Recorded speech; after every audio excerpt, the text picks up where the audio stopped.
Hey everyone, welcome to part 2 of the Great Orion Nebula, my best yet. We're going to take a look at processing. And all I want to do here is give you a top level view of the steps that I take in processing this M42 image, which is probably indicative of my current state of processing workflow. I can't do that unless I give you a little bit of a background on what my biases are. I've been doing this for over 23 years, so I have a lot of familiarity with Photoshop. So that largely determines where my workflow starts to gravitate toward. I have a very high comfort level with Photoshop. Not that I know all about Photoshop. That's where I'm comfortable. I do use Pixinsight and some of the other software apps that are out there, but I don't use them to their full potential. So everything you can do in Photoshop, you can largely do in all the other apps. Most of these have multiple ways to get to the same endpoint, but just so you see kind of my thinking and the workflow, and that gives you an idea of where I'm coming from. We are going to start out with the software flow that I use, the steps that I use in this M42. So thanks so much for joining us, and let's dive right in.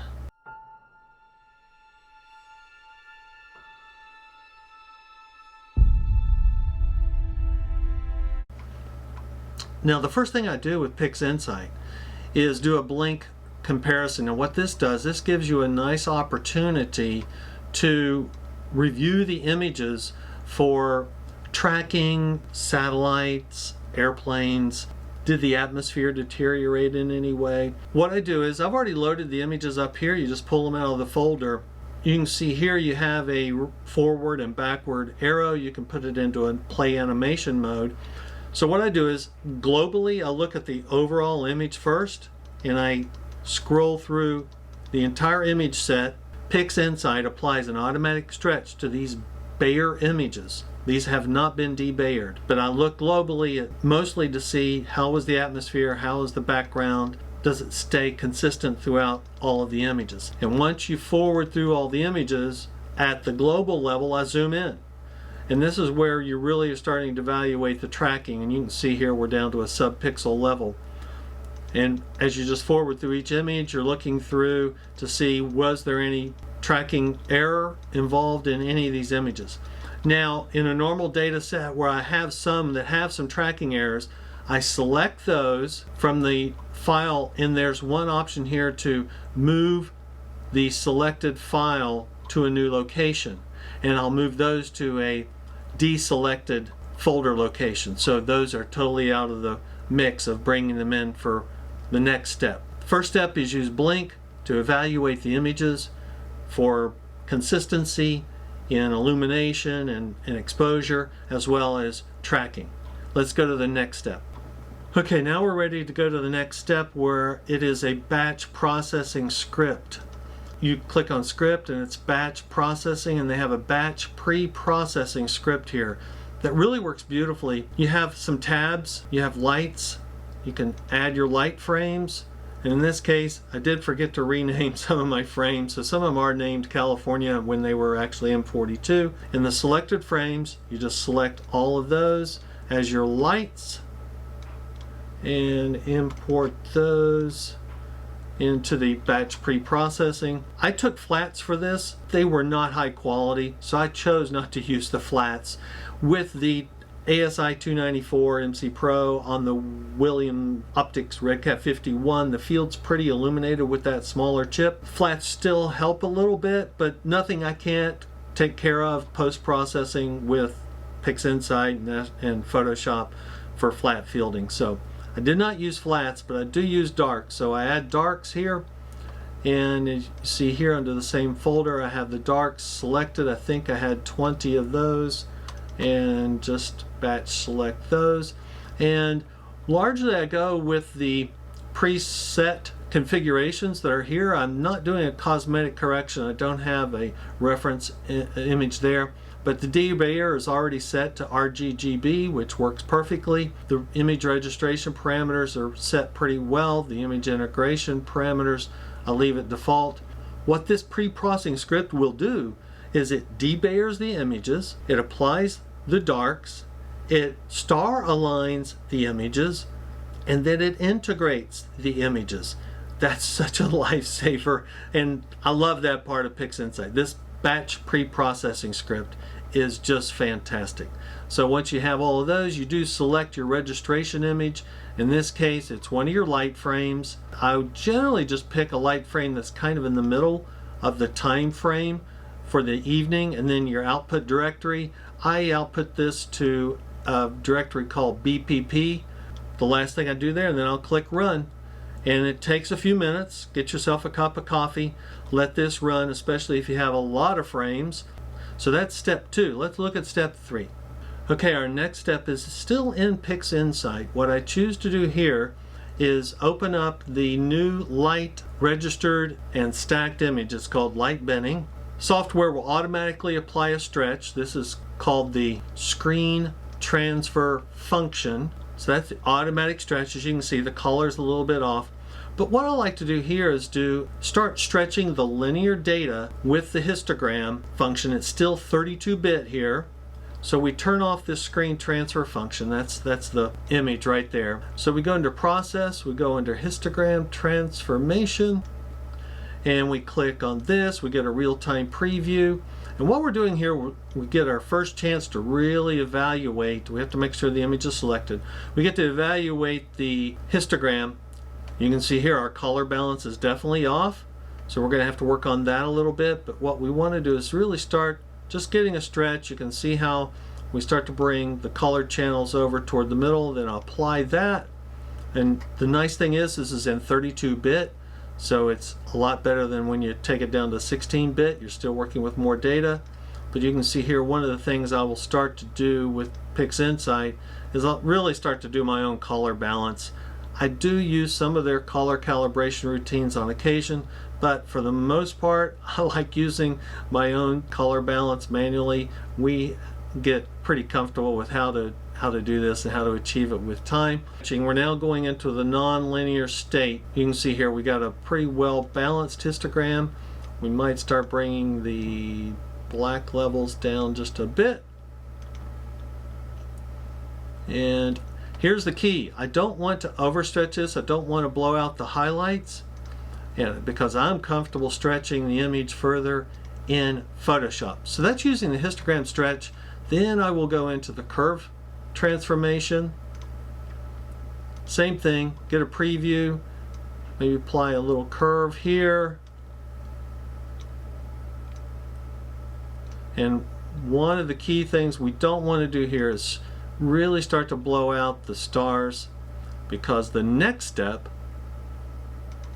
is something I like better in Pixinsight than I like anywhere else. What we do next is still in Insight. It's a process that is called Starnet.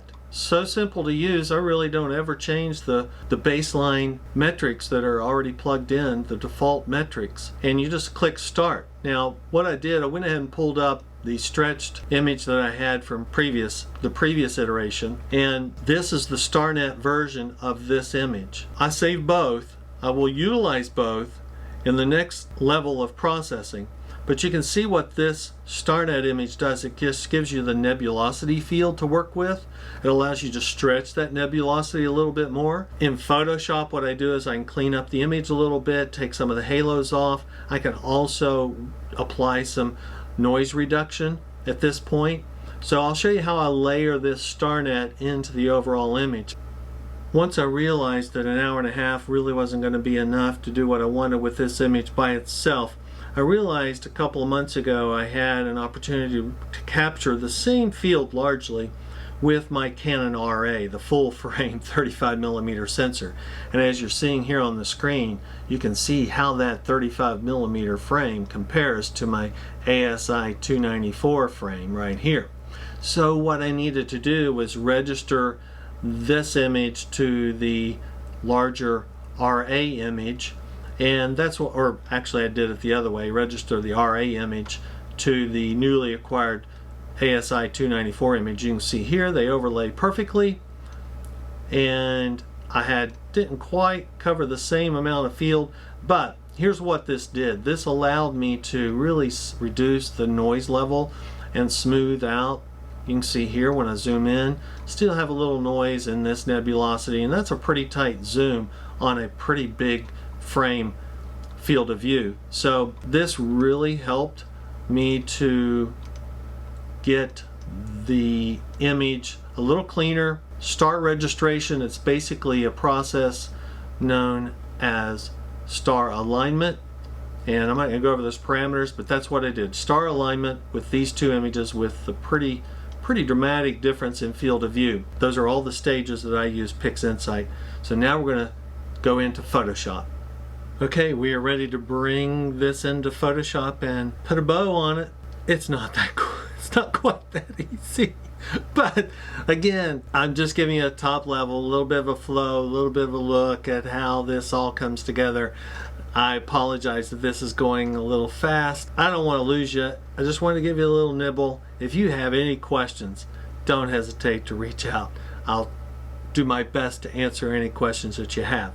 But again, this is just my comfort level. I'm very comfortable with Photoshop. You can do this with multiple programs. I'm just lucky to have 23 years of experience. I have some data to pull in. You'll see that here in a second. So what we're looking at here, we're looking at the original image we just did with the 294 stretched on the William Optics Redcat 51. This is the star version. Here is our starless version, and we can stretch that nebulosity a little bit more. Here's what we're looking at. We have an image here that is layered up. So what I'm going to do is bring this down. This is our starting image. This is the image I like to start with because, as you'll see here in a minute, the layering mode makes a difference in how everything builds upon each other. So this is the stretched and cleaned starred original image layered on top of the starless image. And what I'll do is I will play around with some of the levels. I like to have stars in my images. I'm not a starless fan for the most part, although it does work on some images. This layer here is just another levels layer just to get some color balance. Then what you'll see here is a layer on top. Remember our star aligned image we did in Pixinsight? This is my Canon RA image. This is pretty much the fully worked up image.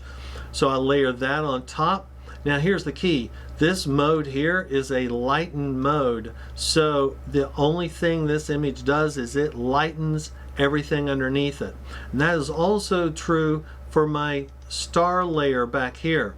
That is called a lighten mode. I like the Starnet. I like what it does. It reduces my stars, allows me to enhance the nebulosity, and then I basically am bringing the stars back in later. So it's a great technique and I love it.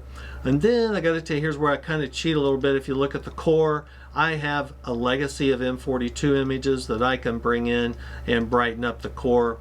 And that's what this layer is doing here. Again, it's lighten mode, but you can see what we're doing. We're just darkening the core, bringing down that just a little bit. And then all that's left to do is crop, and that's our final image that we got to, layering in all of our work that we had done within Pixinsight, bringing this in through lighten modes within Photoshop. Basically a top level look at how I like to go about processing an image. My goal right now is to really achieve a pretty natural looking image. I don't want to have it oversaturated. I want the colors to look like colors that you would see in nature. I do a lot of the color balancing myself. Try to strive for some star color as well. The composition's what I'm looking for. I think this composition works, as we know that nebulosity flows off of M42, and I was very happy with how this image came out. So if you have any questions, please reach out to me. Thank you so much for watching. Please subscribe. Just wanted to give you this top level review of how I go about processing an image, and in particular this is that M42, my best yet in 23 years.